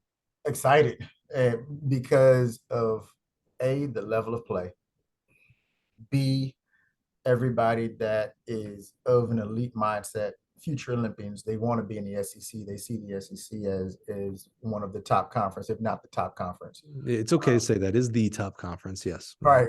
I am one of those, by the way. They talk about SEC homers. That is me. I think in the tiddlywinks, I'm like, oh yeah, the SEC is best in tiddlywinks. Oh yeah. It don't matter what sport activity. Oh yeah, the SEC, we're the best. Yeah. That's right. The new league brings new funding in terms of revenue sharing, which is going to benefit what we do on a major level. If we need to provide more resources for our kids, in terms of facilities, in terms of services we provide, it's going to widen the gap in what we provide and what everyone else can provide. So I'm excited. Is it more work? Absolutely, but I've also held the philosophy of I want to be the best in the nation, whether I was in the SEC or when I was at Charleston Southern or High Point. And if they exist in the nation, then I've already been going against them mentally. Well, I'll tell you what, I told another coach at one of the, I'm narrowing this down a little bit too much, at one of those two institutions that are coming to the SEC. And I was like, I was in the SEC before Missouri and A&M, and it's a bloodbath. I mean, it almost to the point where it wasn't fun because our goals were for the NCAA. So it was another just killer round of things to do, and then go to regionals and then nationals. And after I left, Mizzou and Texas A&M came in, I was like, oh man, it just got worse. It took the number of walk-ons that you could even think about. You talk about, again, market value. What can a freshman do right off the bat? Well, it was harder for a freshman to do something right off the bat. And now I told this other coach, I'm like, now you guys, Oklahoma and Texas, you guys are going into this thing. Like I would just skip it. I'd be like, look, we're just gonna get last in the SEC. We'll go win at the NCAAs because of that. But I was like, it's just not gonna be fun, man. It's ridiculous. You mentioned 1024 was your fourth kid. Yeah, that's gonna be like 100th in the SEC. Right. But here's what's cool, and I don't mean that, and I'm not demeaning that kid. No. I'm not demeaning you as the coach. It's like, what's awesome is because 1024 will be the 100th mark. Well, that type of kid and this type of coach will say, okay, well then that's not good enough. How do we become 1014, 1004, 994, whatever? It raises the game. It's kind of like that 48th mark for regionals. When that first mark came out, it's, go back and look at what 48th was when regionals first came out. It's a song and a dance nowadays. Now to get 48, that's tough. It's because there became a marker to reach for 48. So that marker kept getting faster and faster and higher and farther and farther. And that's what the thing's going to do with the SEC. The bad part is there are still only going to be 8 spots that'll get points in the SEC. There will still be a very finite points, and everybody will be after those points. So Tim, man, thank you so much for today. We are really excited, man. I mean, not only because you're going to the SEC, and again, that's just my personal, because I'm an SEC homer, but we're excited to see your leadership as a Sooner and what the program will continue to rise. It's a slow moving process to turn one of those big old freighters out there in the ocean, right? Well, a Power 5 program and Program 5 program that has as much history as Oklahoma is one of those big freighters. So you don't just change culture, you don't just change success overnight. It's slow moving increments. So knowing how young you are here in this in your time at Oklahoma, year 3 is going to build, year 4, year 5. It's just going to continue to grow, continue to move in your direction with your fingerprint on it. And I figure you're going to find some way to do this. How I can help an athlete, how I can spot that. I think you're going to find a unique way to do that in this next level as well. And that's a harder thing. Let's not kid ourselves. I love Mouse, so this is not a slam on Mouse. Anybody can go tell him. He can get mad at me. He won't though. But Mouse ain't taking 51-second quarter milers out of high school. Right. He may have one every once in a while. I'm not, I'm sure, he's a genius, but he's not taking them and making them 45s. It's hard. You don't have time, etc. Now he's taking 46s and making them 44s, but right. Mouse. But it's going to be, I think you're going to find your own unique fingerprint as you continue to develop your program there. And we're really just excited just to watch from the sidelines and see you grow and your program grow there at Oklahoma. Hey, thanks. It's a pleasure to serve. I mean, I'm in a unique position, and it's a blessing to have the opportunity and to share some time with you. And like I said, if it helps somebody else, anything I've said, then I've done my job. I love it, man. You are at the heart. You are Coach Knight. You are a servant leader, my friend. You got into this to emulate and continue his fingerprint on this sport specifically. And dude, you're doing it. You are and this is what I love about coaching track and field, because it doesn't matter if you coach 2 kids or 200 kids, because those kids go on to be doctors, mothers, brothers, fathers, track coaches. Their legacy is exponential. It multiplies. You are on the shoulders of other great men like Coach Knight there that continues growing. You've coached kids that have gone into coaching that'll coach other kids. Your impact is millions, just like Coach Knight's is millions. It's that positive impact you make on young people on a daily basis. That's what matters, whether that's, again, 2 kids, 200 kids, and you're just doing an excellent job. And we're so proud that you would join us here today on the Gill Connections podcast, my friend. Hey, Mike, thanks for having me. Oh man, it's our blessing. Thank you for being here today. Again, we are in the middle of I don't know how it gets any better with this month. We've just had some fire guests, but we got even more coaches coming up that I think you'll enjoy as we continue our legacy, our goal here of uplifting and honor coaches around the country. Thanks for being here, and we'll see you next week. Thanks.